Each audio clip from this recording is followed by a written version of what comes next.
কুরআন মাজিদের ভিতরে ইরশাদ করেন, আলাম তারা আন্নাল্লাহা আনজালা মিনাস সামাই মাআন فأخرجنا به ثمرات مختلفا ألوانها। আল্লাহ তাআলা পবিত্র কুরআন মাজিদের ভিতরে ইরশাদ করেন, ও আমার বান্দারা, আলাম তারা আন্নাল্লাহা আনজালা মিনাস সামা, ও আমার প্রিয় বান্দারা, তোমরা কি দেখো না আমি এই আসমান থেকে পানি বর্ষণ করি, বৃষ্টি বর্ষণ করি। আন্নাল্লাহা আনজালা মিনাস সামাই মা, আমি আল্লাহ তাআলা আসমান থেকে বৃষ্টি বর্ষণ করি। فأخرجنا به ثمرات مختلفا ألوانها, অতঃপর আমি ওই জমিনের ভিতরে মুখতালিফান আলওয়ানুহা, বিভিন্ন রঙের ফলমূল উদ্গত করি, ফলমূল বের করি। একটু খেয়াল করেন, আল্লাহ তাআলা বলতেছেন, আলাম তারা আন্নাল্লাহা আনজালা মিনাস সামাই মাআ, আমি আসমান থেকে তোমাদের জন্য বৃষ্টি বর্ষণ করি। বৃষ্টি বর্ষণ করার পরে ওই আসমান থেকে যে বৃষ্টিটা বর্ষণ হয়, এই বৃষ্টি বর্ষিত হওয়ার পরে আল্লাহ তাআলা কি করেন, ফাখরাজনা বিহি সামারাতিন মুখতালিফান আলওয়ানুহা, এই বৃষ্টির পানির বরকতে আল্লাহ তাআলা এই জমিনের ভিতরে বিভিন্ন ধরনের বিভিন্ন রঙের ফলমূল বের করে থাকেন, উদ্গত করে থাকেন। এখন বলেন তো, এই দুনিয়ার ভিতরে সবজি, বিভিন্ন ধরনের সবজি আছে, বিভিন্ন রকমের ফলমূল আছে, আছে না? যদি একবার বৃষ্টি না হয় কত অবস্থা হাহাকার লেগে যায়। আমরা বৃষ্টির জন্য আল্লাহ তাআলার কাছে দোয়া করতে থাকি যেন আল্লাহ তাআলা বৃষ্টি বর্ষণ করেন, আমাদের ফসলটা যেন ভালো হয়। এজন্য আল্লাহ তাআলা বলতেছেন, আলাম তারা আন্নাল্লাহা আনজালা মিনাস সামাই মাআন ফাআখরাজনা বিহি সামারাতিন মুখতালিফান আলওয়ানুহা, তোমরা কি দেখো না আমি আল্লাহ তাআলা আসমান থেকে বৃষ্টি বর্ষণ করি।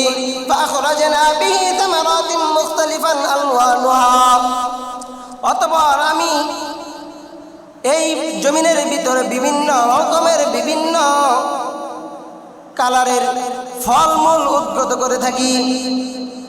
ওয়া মিনাল জিবালি জুদাদুন বিয়দু ওয়া হামরুন মুখতালিফুন আলওয়ানুহা ওয়া গরাবিবুস সুদ। শুধু তাই নয়, বরং আল্লাহ তাআলা এই দুনিয়ার ভিতরে এমন কিছু পাহাড় আল্লাহ তাআলা বানাইছেন, যে পাহাড়ের কালার গুলো হলো লাল, আবার পাহাড়গুলোর কালার হলো কালো, আবার ওই পাহাড়টার কালার হয়ে গেল কালো। আল্লাহ তাআলা এই কথাটা কুরআন মাজিদের ভিতরে ইরশাদ করেন, ওয়া মিনাল জিবালি জুদাদুন বিয়দু ওয়া হামরুন মুখতালিফুন আলওয়ানুহা, আমি এই দুনিয়ার ভিতরে এমন কিছু পাহাড় বানাইছি, আমি এই দুনিয়ার ভিতরে এমন কিছু পাহাড় পর্বত বানাইছি, যে পাহাড় পর্বতগুলো কালার হলো লাল, যে পাহাড়গুলো পর্বতগুলো কালার হলো কালো, আবার যে পাহাড় এমন কিছু পাহাড় বানাইছি যে পাহাড়গুলোর কালার হলো সাদা। আল্লাহ তাআলা প্রত্যেকটা শ্রেণীর ভিতরে, প্রত্যেকটা ক্ষেত্রে এরকম বিভিন্ন রকমের বিভিন্ন জিনিসের কালার আল্লাহ তাআলা দিয়েছেন। এটা আল্লাহ তাআলা অনেক বড় একটা রহমত। আমাদের সামনে কত গাছ থাকে, আম গাছ, কাঁঠাল গাছ, জাম গাছ। আপনি একটা কাঁঠাল গাছ কাটবেন, কখনো কাঁঠাল গাছ বের করতে পারবেন? কাঁঠাল পারবেন না। যখন সিজন হবে তখন আল্লাহ তাআলা অটোমেটিক ওই কাঠ থেকেই আল্লাহ তাআলা কাঁঠাল বের করে দিতেছে, জাম গাছ থেকে জাম বের করে দিতেছে, আম গাছ থেকে আম বের করে দিতেছে। অথচ ওই সে আম গাছ, জাম গাছ, কাঁঠাল গাছ কেটে আমি খাট বানাই, বিভিন্ন আসবাবপত্র বানাই, কখনো তো আমি দেখলাম না আমার খাটের ভিতর একটা কাঁঠাল এসে পড়েছে, আমার একটা আলমারির ভিতরে একটা আম ধরে আছে, এমন কখন কি হয়েছে? হয় নাই। অথচ আল্লাহ তাআলা কি পরিমাণ কুদরত দেখেন, এমনও গাছ আছে যে মাটির নিচেও আল্লাহ তাআলা কাঁঠাল দিয়ে থাকে। আল্লাহ তাআলা অন্য আয়াতের ভিতরে বলতেছেন, ওয়ামিনান নাসি ওয়াদ দাওয়াবি ওয়াল আনআমি মুখতালিফুন আলওয়ানুহু কাযালিক। আমি এমনি ভাবে মানুষ, বিভিন্ন রকমের মানুষ বানাইছি। এখন বলেন তো, মানুষের ভিতরে বিভিন্ন রকম মানুষ আছে না? আল্লাহ তাআলা মানুষের ভিতরে একজন কালো, একজন সাদা, আবার একজন শ্যামলা, বিভিন্ন রঙের বিভিন্ন কালারের মানুষ আল্লাহ তাআলা তৈরি করেছেন।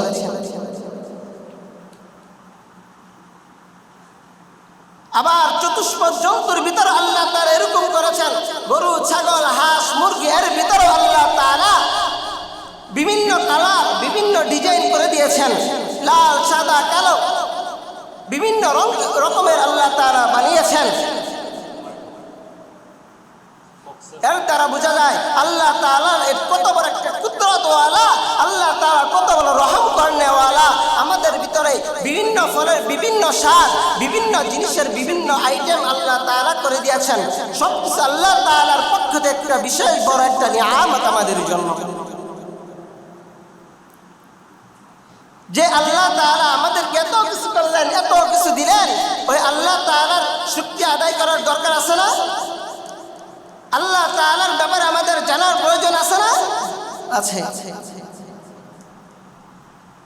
আল্লাহ তাআলা বলেন, ইন্না ফি খালকিস সামাওয়াতি ওয়াল আরদি ওয়া ইখতিলাফিল লাইলি ওয়ান নাহার লাআয়াতিন লিউলিল আলবাব। নিশ্চয়, ইন্না ফি খালকিস সামাওয়াতি ওয়াল আরদ, নিশ্চয় খালকিস সামাওয়াতি ওয়াল আরদ, আসমান এবং জমিনের সৃষ্টির ভিতর রয়েছে আল্লাহ তাআলার অনেক বড় একটা নিয়ামত।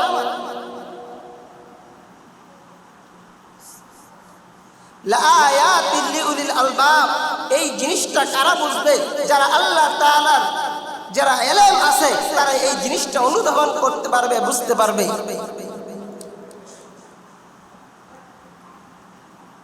আল্লাহ তাআলা যে আসমান এবং জমিনকে বানাইছেন, এটা এমনি বানাই নাই, একটা উদ্দেশ্য নিয়ে বানাইছেন।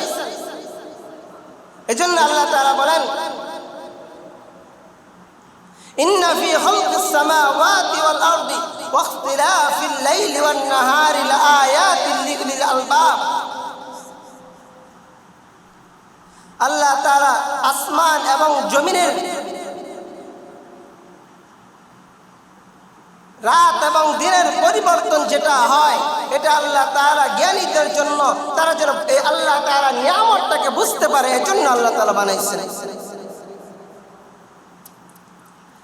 আর এই কারা বুঝতে পারবে আল্লাহ তাআলার নিয়ামতগুলো? এই নিয়ামতগুলো তারাই বুঝতে পারবে যাদের ভিতরে আল্লাহ তাআলা ইলম দান করেছেন। যদি ইলম না থাকে, তাহলে এগুলো আমাদের দ্বারা বোঝা সম্ভব নয়। এই কথাটা আল্লাহ তাআলা বলে দিচ্ছেন, লাআয়াতিন লিউলিল আলবাব, যারা জ্ঞানী, যাদের ভিতরে আমি আল্লাহ তাআলা ইলম দান করেছি, তারা এই জিনিসগুলো বুঝতে পারবে, অনুধাবন করতে পারবে। আর যদি আমরা ইলমটা শিক্ষা করতে যাই, যদি আমরা ইলম আনতে যাই, তাহলে আমাদের একটু চেষ্টা মুজাহাদা করতে হবে। আর এই ইলমটা হলো দুই ধরনের হয়ে থাকে। কয় ধরনের? দুই ধরনের। একটা হলো ফরজে আইন, আর একটা হলো ফরজে কিফায়া। ফরজে আইন হলো যে ইলমটা প্রত্যেক মানুষকে, প্রত্যেক মুসলমানের জানতে হবে।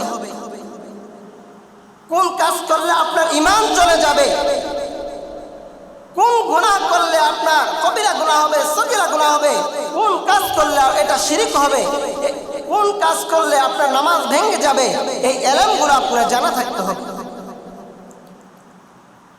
আল্লাহর হাবিব সাল্লাল্লাহু আলাইহি ওয়াসাল্লাম ইরশাদ করেন, তালাবুল ইলমি ফারিদাতুন আলা কুল্লি মুসলিম, প্রত্যেক মুসলমানের জন্য ইলমে দ্বীন শিক্ষা করা ফরজ।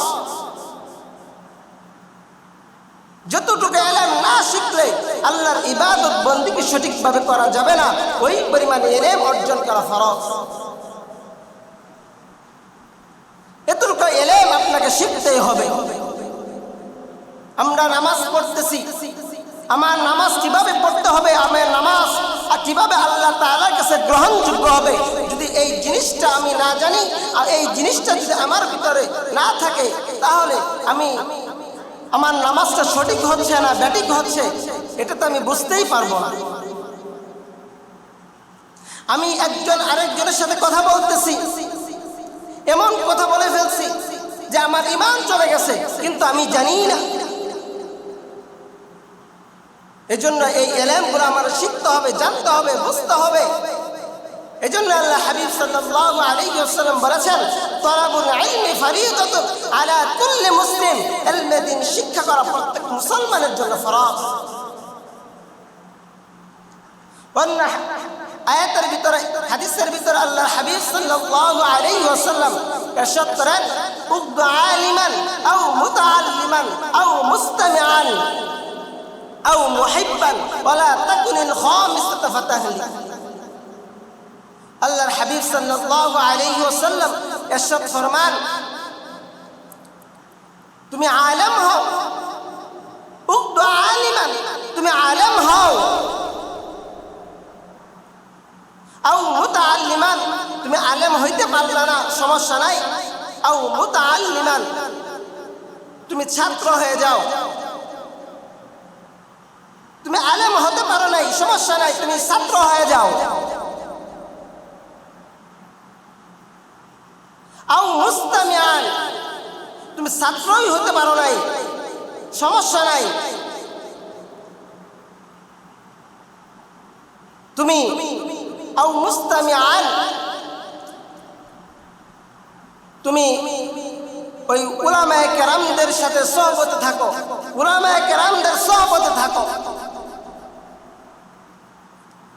আও মুহিব্বান, অথবা তুমি উলামায়ে কেরামদেরকে ভালোবাসো, যাদের ভিতরে এই ইলমটা আছে তাদেরকে তোমরা ভালোবাসো।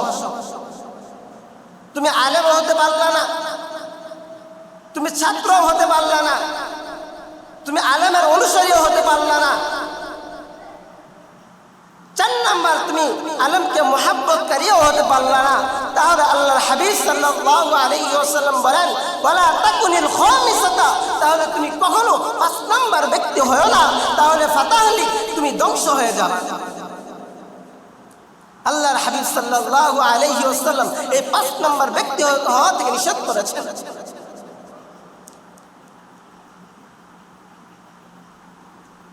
এই ইলম অর্জন করার জন্য যখন আল্লাহর হাবিব সাল্লাল্লাহু আলাইহি ওয়াসাল্লামের নিকট সর্বপ্রথম ওহী আসলো, তখন হযরত জিবরাইল আলাইহিস সালাম আল্লাহর হাবিব সাল্লাল্লাহু আলাইহি ওয়াসাল্লামের কাছে এসে বলতেছেন, ইকরা, হে আল্লাহর রাসূল, আপনি পড়েন, আপনি পড়ুন, ইকরা। আল্লাহর হাবিব সাল্লাল্লাহু আলাইহি ওয়াসাল্লাম বলেন, আমি তো পড়তে জানি না। তখন হযরত জিবরাইল আলাইহিস সালাম হযরত নবী করিম সাল্লাল্লাহু আলাইহি ওয়াসাল্লামকে বুকে জড়িয়ে একটা চাপ দিলেন। চাপ দেওয়ার পরে আবার বললেন, ইকরা, হে আল্লাহর রাসূল, আপনি পড়েন। আল্লাহর হাবিব সাল্লাল্লাহু আলাইহি ওয়াসাল্লাম আবার বললেন, আমি তো পড়তে পারি না। আবার আল্লাহর হাবিব সাল্লাল্লাহু আলাইহি ওয়াসাল্লামকে ধরে বুকের ভিতর চাপ দিলেন। চাপ দেওয়ার পরে আবার বলেন, ইকরা। আল্লাহর হাবিব সাল্লাল্লাহু আলাইহি ওয়াসাল্লাম বলেন, আমি তো পড়তে পারি না। তখন হযরত জিবরাইল আলাইহিস সালাম আল্লাহর হাবিব সাল্লাল্লাহু আলাইহি ওয়াসাল্লামকে ধরে এমন ভাবে বুকের সাথে চাপ দিলেন, আল্লাহর হাবিব সাল্লাল্লাহু আলাইহি ওয়াসাল্লাম ইরশাদ করেন, আমার মনে হয়েছিল আমার বুকের পাঁজরগুলো এক পাশের পাঁজর আরেক পাশের ভিতরে ঢুকে যাচ্ছে, আমার এত পরিমাণ কষ্ট হচ্ছিল। তারপর আল্লাহ হযরত জিবরাইল আলাইহিস সালাম বলেন, ইকরা বিসমি রাব্বিকাল্লাযী খালাক, হে আল্লাহর রাসূল, আপনি আপনার রবের নামে পড়ুন, যিনি আপনাকে সৃষ্টি করেছেন। খালাকাল ইনসানা মিন আলাক, যিনি আপনাকে সৃষ্টি করেছেন তার নামে আপনি পড়ুন। খালাকাল ইনসানা মিন আলাক, যিনি আপনাকে একটা জমাট রক্ত থেকে সৃষ্টি করেছেন। ইকরা ওয়া রাব্বুকাল আকরাম, আপনি তা ওই রবের নামে পড়ুন যিনি সম্মানিত। আপনার সম্মানিত রবের নামে আপনি পড়ুন।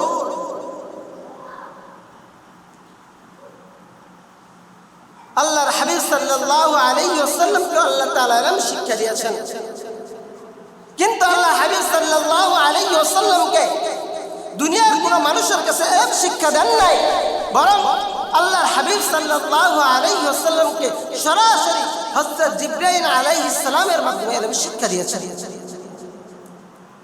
আল্লাহর হাবিব সাল্লাল্লাহু আলাইহি ওয়াসাল্লামকে ইলম শিক্ষা করতে হয়েছে, তাহলে সেখানে তো আমরা তো আল্লাহর রাসূল সাল্লাল্লাহু আলাইহি ওয়াসাল্লামের উম্মত, আমাদেরকে ইলম শিক্ষা করতে হবে। যদি আমরা ইলম শিক্ষা না করি তাহলে আমরা আমাদের এই জীবন আল্লাহর রাস্তায় কিভাবে পরিচালিত করব, এই জিনিসগুলো, এই পদ্ধতিগুলো আমরা জানতে না পারবো, তখন আমাদের এই পদ্ধতিটা সঠিক হবে না।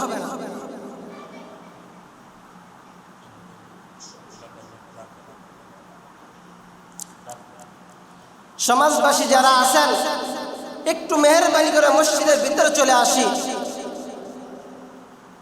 একটু মসজিদের ভিতরে চলে আসি। আজকের এই এত সুন্দর একটা আয়োজন, যদি আমরা আয়োজন করলাম কিন্তু আলোচনা শুনলাম না, তাহলে এই আয়োজন বৃথা যাবে। যদি আমরা মসজিদে এসে একটি কথা আমল করতে পারি, আর আল্লাহ তাআলা যদি আমার এই আমলটাকে কবুল করে নেন, তাহলে কাল কিয়ামতের ময়দানে হতে পারে আল্লাহ তাআলা এই একটা আমলের উসিলা করে আমাকে জান্নাত দান করে দিবেন। সুবহানাল্লাহ কইবেন না? আল্লাহ তাআলা যদি আপনাকে আমাকে মাফ করে দেন, আল্লাহ কি কোনো দিক থেকে কম হয়ে যাবে? কম হবে না। আল্লাহ তাআলা বান্দাকে মাফ করার জন্য শুধু তার উসিলা খুঁজতে থাকবে। কিন্তু আমার জীবনের ভিতরে, জিন্দেগির ভিতরে যদি কোনো ইবাদত না থাকে, যদি কোনো আমল না থাকে, তাহলে আল্লাহ তাআলা হাজার তালাশ করলেও আমার তো কোনো ইবাদত নাই, কোনো পুঁজি নাই, তখন আল্লাহ তাআলা একমাত্র রহমত ছাড়া আমার কোনো উপায় থাকবে না। এজন্য আমরা সকলে মসজিদের ভিতরে চলে আসি। যারা এদিক সেদিক ঘোরাফেরা করতেছি, ঘোরাফেরা না করে মসজিদের ভিতরে চলে আসি। যে কথা বলতেছিলাম, আমাদেরকে ইলম অর্জন করতে হবে। যদি ইলম আমার ভিতরে না থাকে, তাহলে আমার নামাজ কখন ভেঙে যাবে আমি জানতে পারবো না, কখন আমি মানুষের সাথে ভালো ব্যবহার করতে পারবো, ব্যবহার করবো এটাও আমরা জানতে পারবো না। সমাজের ভিতরে কিভাবে চলতে হবে, মানুষের সাথে কিভাবে মেলামেশা করতে হবে, মুআমালাত মুআশারাত কিভাবে করতে হবে, এগুলো আমার জানা থাকবে না। যখন এই জিনিসগুলো আমার ভিতরে না থাকবে, তখন সমাজের ভিতরে বিশৃঙ্খলা সৃষ্টি হবে, আমার ইবাদত নষ্ট হয়ে যাবে। আমি ইলম নাই, ইলম ছাড়া ইবাদত করতেছি, বন্দেগী করতেছি, অথচ আমার ইবাদতটা আমার ভুলের কারণে নষ্ট হয়ে গেছে, আমার খবর নাই, আমি জানি না।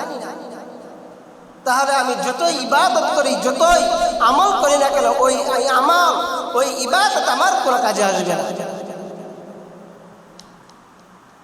আরেকটা হলো ফরজে কিফায়া ইলম,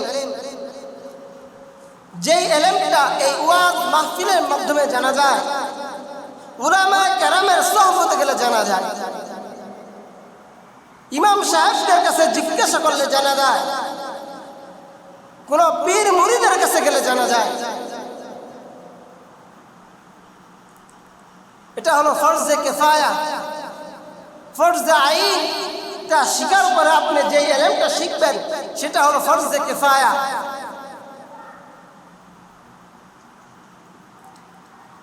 আপনি ফরজে কিফায়া যদি শিখতে না পারেন, কমপক্ষে আপনাকে ফরজে আইন যে পরিমাণে ইলম শিখতে হয় ওই পরিমাণে ইলম আপনাকে শিখতে হবে।